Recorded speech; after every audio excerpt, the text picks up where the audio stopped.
आज मैं एक बहुत जरूरी टॉपिक पर आपके साथ हूँ। एक्चुअली बहुत दिनों से कुछ एक खबरें मैं देख रही हूँ और उसमें लगातार एक ही चीज आ रही है कि अवेयरनेस की कमी है। खबर प्रयागराज में रिटायर्ड प्रोफेसर हैं, उनसे 6 लाख रुपए की ठगी की गई है। डिजिटल अरेस्ट उनको किया गया था। कई घंटों तक उनको डिजिटल अरेस्ट करके रखा गया और जो साइबर ठग है उसने ये कहा कि 25 साल के लिए बेटे को जेल भेज दिया जाएगा और सीबीआई ऑफिसर बनकर, डिजिटल ठग जो है उसने सीबीआई ऑफिसर बनकर उनको फोन किया था। अब मैं आपको केस बता रही हूँ, केस क्या है, क्या कहा गया बता रही हूँ। मैं सीबीआई ऑफिसर बोल रहा हूँ, तुम्हारे बेटे के खिलाफ कई आपराधिक मामले दर्ज हैं, बड़े अपराधियों के साथ पकड़ा गया है। जो उनको कहा गया मैं वो चीजें बोल रही हूँ। उसने करोड़ों का घोटाला किया है और कई गलत काम में शामिल है और उसके ऊपर मुकदमा दर्ज होने जा रहा है। अगर अपने बेटे को बचाना है तो तुरंत खाते में इतने पैसे जमा करा दो, ये उनको कहा गया। और उसके बाद करीब 6 लाख रुपए उन्होंने ट्रांसफर कर दिए। रिटायर्ड प्रोफेसर हैं, उनका नाम मैं नहीं यहाँ पर लेना चाहूंगी। हालांकि हर जगह ये रंजना रावत जी हमारे साथ जुड़ गई हैं, अलीशा हमारे साथ जुड़ गए हैं। जो जिनके साथ ठगी हुई है उनका ये कहना है कि ठगों ने मेरे बेटे का मोबाइल फोन हैक कर लिया था। बाद में उनको पता चला कि उनके साथ ठगी हुई है, लेकिन इस दौरान कुछ घंटों तक सोनू सिंह राय जी हमारे साथ जुड़ गए। हम डिजिटल अरेस्ट पर बात कर रहे हैं, सोनू जी और जो भी तमाम लोग हमारे साथ जुड़ गए हैं उस पर फिलहाल हम डिजिटल अरेस्ट जो होता है उस पर बात कर रहे हैं। एक बहुत गंभीर ये समस्या है जो आजकल एकदम कह सकते हैं कि मुंह बाए खड़ी है और हर तीसरे बंदे के साथ ही हो रहा है। सरबजीत सिंह हमारे साथ जुड़ गए हैं। आप लोगों का कोई सजेशन है तो मुझे जरूर बताइए इस पर, या आप लोगों का कोई सवाल है। मेरी कोशिश होगी कि हम इस पर बात करें, इस पर चर्चा करें और मैं चाहती हूँ कि इस पर हम चर्चा करें। बीसी अलूटा जी जुड़ गए हैं। पूरा मामला दरअसल क्या है, अब मैं पूरा डिटेल बताती हूँ। करेलीबाग के जीटीपी नगर है प्रयागराज में, वहां पे है। वहां एक बुजुर्ग महिला है, पूरा नाम मैं नहीं बताऊंगी लेकिन इतना जरूर बता दूंगी कि ये प्रयागराज का मामला है। अच्छा, खुलदाबाद के गर्ल्स डिग्री कॉलेज से वो रिटायर हैं, जो जिनकी बात मैं कर रही हूँ। उनके 2 बेटे हैं, एक दिल्ली में है और दूसरा दुबई में रहता है। मैं आपको बता रही हूँ, पहले मुझे थोड़ा सा देखने दीजिए कि हमारे साथ कौन कौन जुड़ गया है ताकि हम इस पर डिटेल में चर्चा कर सके, क्योंकि ये एक बहुत ही इम्पोर्टेंट एक टॉपिक है जिस पर चर्चा होनी बहुत जरूरी है। विकास देसवाल जी, मंजूराल एसके जी, सभी हमारे साथ जुड़ते जा रहे हैं, लोग जुड़ रहे हैं और मुझे अच्छा लग रहा है कि इतने अच्छे टॉपिक पर प्रेमचंद जी जुड़ गए हैं, विकास देसवाल जी जुड़ गए हैं।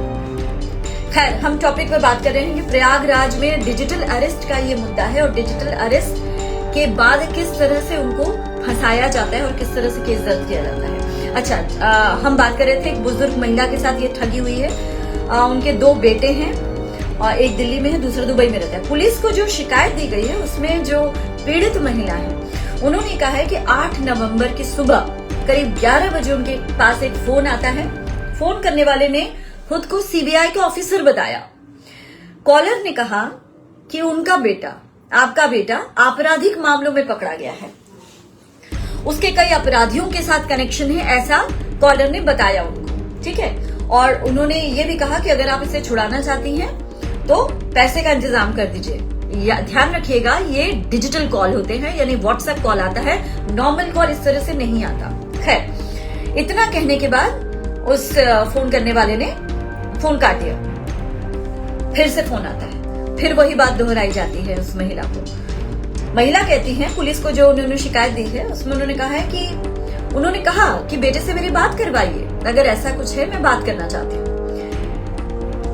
जैसे ही उन्होंने ये कहा, पीछे से किसी के रोने की आवाज उनको सुनाई देती है, जो कि उनके मुताबिक बिल्कुल उनके बेटे के जैसे, बेटे की आवाज जैसी है वैसी थी।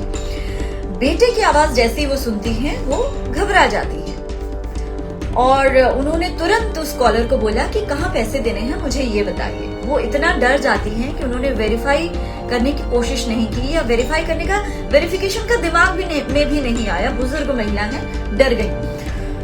पैसे कहाँ देने हैं जब उन्होंने कहा, तो कॉलर ने कहा कि गूगल पे कर दे, ऐसा उन्होंने कहा। और उन्होंने बिना कुछ सोचे समझे 95,000 रुपए उनको भेज दिए। आगे पूरा मामला ध्यान से सुनिएगा। पैसे भेजने के बाद उन्होंने तत्काल अपने बड़े बेटे को फोन लगाया, तो उसका नंबर नहीं लगा। जिसके नंबर से बात हो रही थी उस बेटे को उन्होंने फोन किया तो फोन लगा नहीं। उनको तब लगा कि शायद उसका फोन हैक कर लिया। उसके बाद फिर एक फोन और आता है, ये तीसरी कॉल जब उनको आती है, उसमें कहा गया है कि आपके बेटे को 25 साल से ज्यादा की सजा होगी। सोचिए किस तरह से डराया गया महिला को। उनको कहा गया, जो तीसरी कॉल आई उसमें कहा गया कि 25 साल से ज्यादा की सजा होगी, जल्दी से 5 लाख का इंतजाम और कर दीजिए। ये सारा व्हाट्सएप कॉल पे चल रहा है। कहा गया कि 5 लाख, पहले 95,000 उन्होंने दिए, जो कि गूगल पे से उन्होंने कहा देने के लिए, उन्होंने डर के मारे दे दिए, वेरीफाई नहीं किया, दे दिए।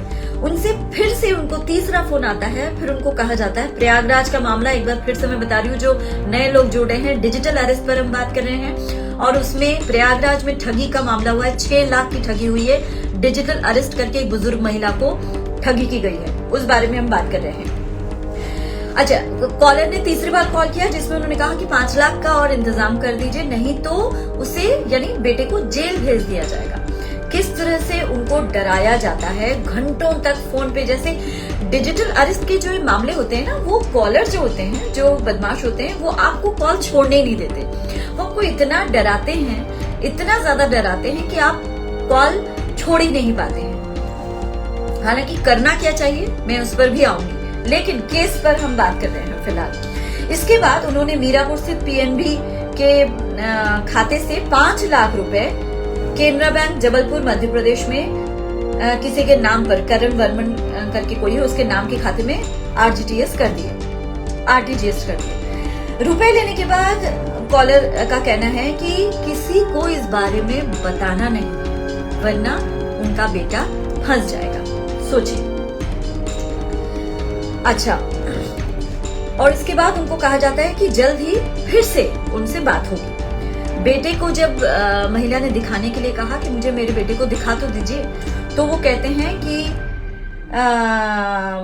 नहीं, कुछ कहते नहीं है। वो कई नंबरों से उनके फोन आने लगते हैं, सभी मिलके उनको पैसे मांग रहे थे। पूरा मामला मैं छोटे में एक बार फिर से बता देती हूँ। प्रयागराज का मामला है।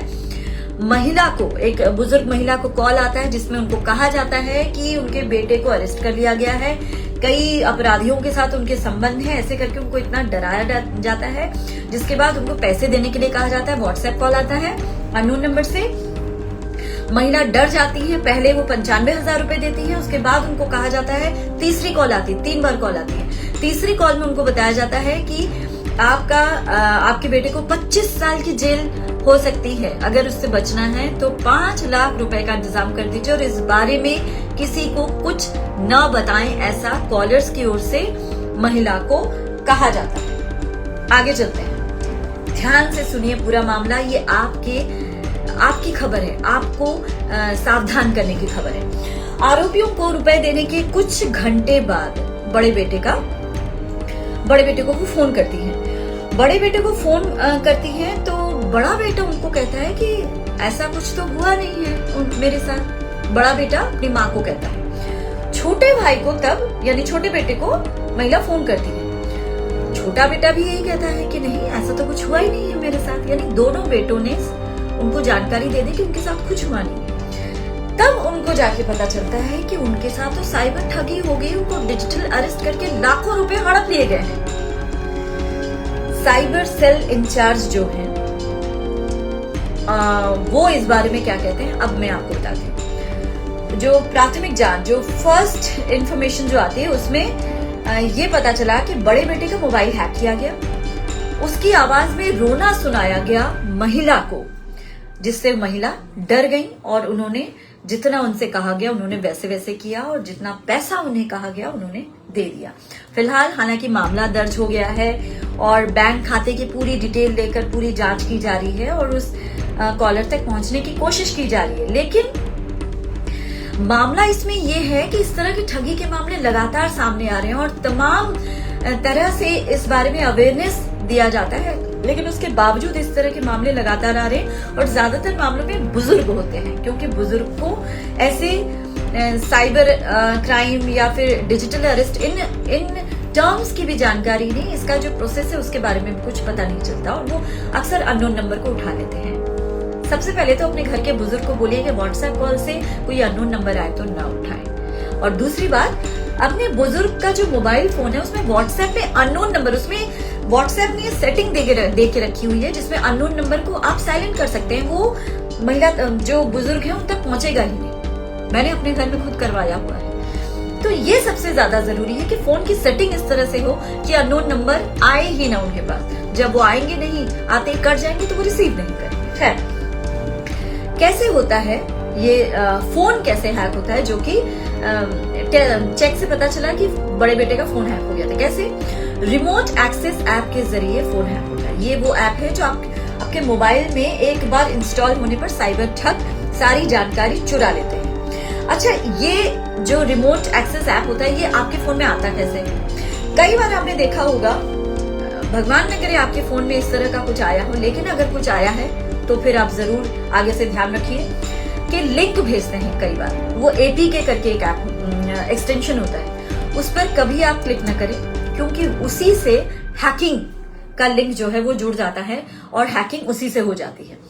तरह तरह के ऑफर इसमें आ जाते हैं, जैसे कोई प्रधानमंत्री आवास योजना हो गई, कोई लोन का ऑफर हो गया, कोई जरूरी इंफॉर्मेशन है या कुछ इस तरह का, ताकि लोग एक बार क्लिक करें। कई बार ऐसे भी मैसेज आपके पास आए हुए हो सकते हैं कि आपको इतना इनाम मिलने वाला है, या फिर आप इस लिंक पर क्लिक करेंगे तो आपको ये अपडेट मिलेगी, सरकार ने आपके लिए ये किया है, सरकार ने फलां के लिए ये किया है। तो इस तरह के ऐसे लुभावने मैसेज किए जाते हैं ताकि इंसान एक बार क्लिक कर ले बिना सोचे समझे। लेकिन यहीं पर आपको दिमाग लगाना होता है और इस तरह के लिंक पर क्लिक न किया जाए। APK वाला जो एक्सटेंशन होता है, APK वाला जो एक्सटेंशन होता है, उस पर क्लिक नहीं करना होता। लिंक पर क्लिक करते क्या होता है, ऐप मोबाइल में अपने आप डाउनलोड हो जाता है, आपको डाउनलोड करने की भी जरूरत नहीं होती। ये जो लिंक होते हैं ना, ये व्हाट्सएप पर ही ज्यादा आते हैं, मैसेजेस के थ्रू कम आते हैं, व्हाट्सएप पर ज्यादा आते हैं। ऑटो डाउनलोड जो है उसको व्हाट्सएप पे, जो सावधानियां आप अपने बुजुर्गों को भी कह सकते हैं कि करके रखें। ये ऑटो डाउनलोड, चाहे वो फोन है, चाहे वो फोटो है, चाहे एक्सटेंशंस है, चाहे वीडियोस हैं, ये ऑटो डाउनलोडिंग ऑप्शन जो है वो बंद रहना चाहिए। वो हर किसी के फोन में बंद रहना चाहिए, सिर्फ बुजुर्गों के फोन में नहीं, हर किसी के फोन में ऑटो डाउनलोडिंग वाला ऑप्शन ही बंद रहना चाहिए। आप खुद देखें, जांचें, परखें और फिर डिसाइड करें कि आपको डाउनलोड करना है या नहीं। ये सबसे बड़ी जो लापरवाही हम अपने फोन में करके रखते हैं वो है ऑटो डाउनलोडिंग ऑप्शन, क्योंकि ग्रुप्स में कई बार कुछ वैसे फोटोग्राफ्स, वीडियोस, लिंक्स, सूचनाएं आ जाती हैं जो आपको नहीं चाहिए होती है और वो अपने आप आपके फोन में आ जाता है। पहली बात तो ये है, इससे आपका फोन हेवी हो जाता है, हैंग होने लगता है। पहला नुकसान जो आपके फोन का। दूसरा ये नुकसान जो आजकल हो रहा है, डिजिटल अरेस्ट, साइबर ठगी, तमाम चीजें। उसके बाद होता क्या है कि जब वो एक्सेस ऐप जो है वो आपके फोन में डाउनलोड हो जाता है, उसके बाद मोबाइल की स्क्रीन को वो हैकर जो है वो लाइव देख पाते हैं और वो उसकी वजह से पूरे आपके फोन की पूरी जानकारी, आपका बैंक अकाउंट, आपके पासवर्ड्स, आजकल डिजिटल का जमाना है, हम गूगल में सब कुछ सेव करके रखते हैं। गूगल हमारे लिए एक अलमारी है, उसमें हम तमाम तरह के पासवर्ड, फलान, बहुत सी चीजें सेव करके रखते हैं। गूगल ड्राइव हमारे लिए एक अच्छी खासी अलमारी है, लेकिन इन्हीं चीजों पर सबसे ज्यादा डर भी होता है, ऐसे में उनकी लॉकिंग बहुत जरूरी है। अच्छा, अब मैं आपको जो सबसे बड़ी जानकारी देने वाली हूँ वो ये है कि बाई चांस अगर इस तरह से, भगवान न करे, आप इस तरह के शिकार हो जाते हैं तो क्या करेंगे? पहला, सबसे पहले जिस नंबर से फोन आया है उसको तुरंत आप ब्लॉक कर दें, सुनने की जरूरत ही नहीं है। पहली बात तो ये है कि हमेशा पुलिस कहती है कि हम व्हाट्सएप कॉल कभी नहीं करते, बाकायदा आपके पास सूचना पहुंचाई जाती है, एक प्रोसेस होता है। इस तरह से व्हाट्सएप कॉल करके कभी भी किसी को डराया या सूचना नहीं दी जाती है, पुलिस तो कभी नहीं करती। तो इसलिए ये जो प्राथमिक जो इन्फॉर्मेशन है कि व्हाट्सएप से कॉल आई, उसको आप ब्लॉक कर दें। दूसरा, व्हाट्सएप से संबंधित नंबर की तुरंत शिकायत करें, इस मामले में देरी ना करें, आप तुरंत शिकायत भी कर दें। तीसरा, बैंक स्टेटमेंट की कॉपी के साथ साइबर थाने में तुरंत FIR दर्ज करवाएं। पहला, नंबर ब्लॉक करें। दूसरा, जो नंबर आपने ब्लॉक किया उसकी शिकायत करें। तीसरा, साइबर थाने में FIR दर्ज कराएं अपने बैंक स्टेटमेंट की कॉपी के साथ। FIR की कॉपी के साथ संबंधित जो अकाउंट है, यानी जिस अकाउंट से आपके साथ ठगी हुई है, उसको ब्लॉक कराएं तुरंत। चौथा ऑप्शन, चौथा जो आपको सावधानी दे, FIR की कॉपी के साथ तुरंत उसको ब्लॉक कराएं। और सोशल मीडिया ग्रुप्स में फ्रॉड जो हुआ है उसके साथ, उसको जो आपके साथ हुआ वो दूसरों के साथ ना हो, ये भी ध्यान देना जरूरी है। तो ऐसे में आप दूसरों को भी अवेयर करें। तो ये कुछ चीजें मैं फिर से दोहराती हूँ, नंबर ब्लॉक करना, नंबर की शिकायत करना, बैंक स्टेटमेंट की कॉपी के साथ FIR दर्ज करवाना, FIR की कॉपी के साथ बैंक अकाउंट को सीधे ब्लॉक करना, और ब्लॉक करने के बाद सोशल मीडिया और तमाम ग्रुप में इसकी जानकारी देना। और cyber helpline number 1903, cyber helpline number एक बार फिर से बताती हूँ, 1903 पर आपको इस बारे में शिकायत करनी है तुरंत, बिना देरी किए। RBI भी हमेशा कहता है कि अगर आपके साथ साइबर ठगी हुई है तो जितनी जल्दी आप इस बारे में इंफॉर्मेशन देते हैं, उतनी जल्दी आपका पैसा, मतलब आप लूटने से बच जाते हैं। जितना देरी आप करेंगे, ज्यादा चांसेस होते हैं कि आपको ज्यादा नुकसान हो। मतलब अगर आप कुछ घंटों के अंदर तुरंत, जैसे ही अगर आपके साथ इस तरह का भगवान ने करे कुछ होता है, अगर आप तुरंत ब्लॉक करते हैं, बैंक को जानकारी देते हैं, तो तुरंत कार्रवाई होने की वजह से है कि बैंक भी एक्शन में आ जाता है और फिर आपका नुकसान होने का चांस जो है, जो आपके पैसे चले गए हैं उसका नुकसान होने, क्योंकि तुरंत फ्रीज करवाया जाए, जहां ट्रांसफर होता है पैसा उसको तुरंत फ्रीज करवा दिया जाता है, तो वो उसको यूज नहीं कर पाते और फिर प्रोसेस के थ्रू पैसा कहीं ना कहीं आपका डूबने से बच जाता है। तो ये एक बहुत इम्पोर्टेंट एक इन्फॉर्मेशन है और एक इम्पोर्टेंट केस है जो कि प्रयागराज से सामने आया। हालांकि ये कोई पहला केस नहीं है, ऐसे तमाम केस रोजाना दसियों हजारों केस इस तरह से पूरे देश से सामने आ रहे हैं, लेकिन फिर भी ऐसा होता है कि हर रोज कुछ ना कुछ मामले, और 90% केसेस में ये होता है कि ये बुजुर्ग होते हैं, क्योंकि बुजुर्गों को ठगना इन ठगों के लिए आसान होता है, क्योंकि ये डिजिटल वर्ल्ड को इतना अच्छे से अभी भी नहीं समझ पाते हैं। तो ऐसे में पहली बात तो ये है, अपने बुजुर्गों के फोन पर नजर रखें, उन पे कौन सी कॉल आ रही है, कौन से मैसेजेस आ रहे हैं, किस तरह के मैसेजेस आ रहे हैं। व्हाट्सएप की सेटिंग को आप चेक करें, व्हाट्सएप पे अननोन कॉल को आप सेटिंग में बंद करें, जैसे कि उसमें ऑप्शन, व्हाट्सएप ने अपने आप को बहुत अपडेट किया है और बहुत सारे ऐसे ऑप्शन दिए गए हैं उसमें, जिसमें कि आप अपने व्हाट्सएप को सेव कर सकते हैं, अपने बुजुर्गों के व्हाट्सएप को सेव कर सकते हैं। फेसबुक, व्हाट्सएप, इंस्टाग्राम, डिजिटल दुनिया इतनी ज्यादा बढ़ गई है, जितनी ज्यादा डिजिटल दुनिया बढ़ी है उतनी ज्यादा खतरों के मामले भी बढ़ गए। ऐसे में प्रयागराज जैसा मामला आपके और हमारे साथ ना हो, इसलिए सबसे ज्यादा जरूरी जो है वो है अवेयरनेस। और अगर ऐसा कुछ होता है, पहली बात तो ये है कि prevention is the best thing. आप सावधानी रखें, ऐसा कुछ हो ही ना, इसके लिए जो जरूरी उपाय है उसको आपको करना है। लेकिन खुदा न खास्ता अगर आपके साथ ऐसा हो जाए तो आपको क्या करना है वो मैंने आपको बताया। नंबर ब्लॉक करना है, तुरंत थाने में, जो साइबर थाना है वहां पे शिकायत करनी है, FIR की कॉपी लेके बैंक जाना है, बैंक अकाउंट को ब्लॉक करना है। उसके बाद अपने आसपास के लोगों को भी इस FIR की कॉपी और तमाम इंफॉर्मेशन जो है वो साझा करनी है, ताकि आपके आसपास के लोगों के साथ भी वो चीज ना हो जो आपके परिचित के साथ हो गई है। तो ये एक बहुत गंभीर मामला हमारे सामने आया और हमें लगा कि आपके साथ इस इंफॉर्मेशन को, इस जरूरी खबर को शेयर करना चाहिए। उम्मीद है कि हमारे इस लाइव से, हमारे इस खबर की अपडेट से आपको फायदा हुआ होगा, और जो बातें हमने आपसे शेयर की हैं, जो सावधानी की बातें आपसे शेयर की हैं, आप उस पर जरूर ध्यान देंगे। ध्यान रखिए, सावधानी में ही सुरक्षा है, सावधानी से ही बचाव है।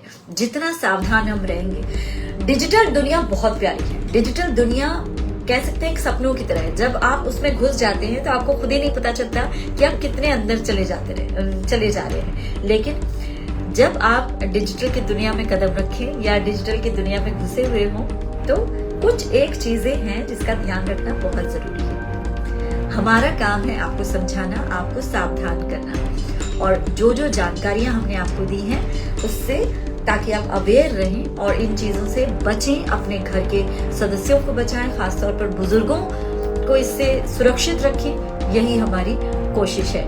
तो आपको हमारा लाइव कैसा लगा? और सबसे बड़ी बात, इतने लोग जुड़ रहे हैं, मैं देख रही हूँ लगातार जुड़ रहे हैं। अगर आप कुछ कहना चाहते हैं तो अपने कमेंट बॉक्स में, हमारे जो कमेंट बॉक्स में उसमें लिखिए कि आप क्या इस बारे में क्या जानना चाहते हैं। क्या हरियाणा में ऐसा कोई केस आपके सामने आया है? अगर ऐसा कोई केस आया है तो हमें बताएं, हम उस पर चर्चा करेंगे।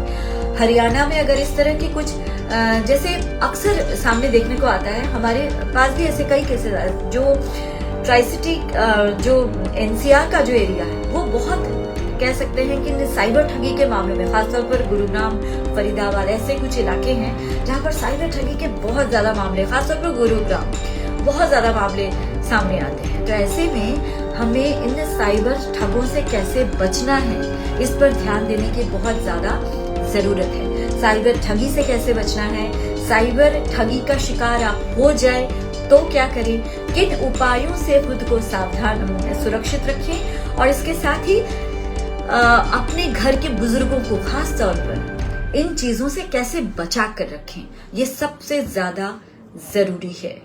खैर, बहुत लोग मेरे साथ लगातार जुड़े और मेरी बातचीत को आपने सुना, और मुझे उम्मीद है कि आपके लिए ये जानकारी जो है वो काम की जानकारी रही। इसी तरह कुछ और ऐसी बड़ी जानकारी के साथ, बड़ी अपडेट के साथ, कुछ ऐसी सावधान करने वाली खबरों के साथ एक बार फिर से आपके सामने हाजिर होंगे। इजाजत दीजिए और पीटीसी हरियाणा देखते रहिए, क्योंकि पीटीसी हरियाणा पर सबसे पहले आपको तमाम खबरों की अपडेट मिलती है। नमस्कार।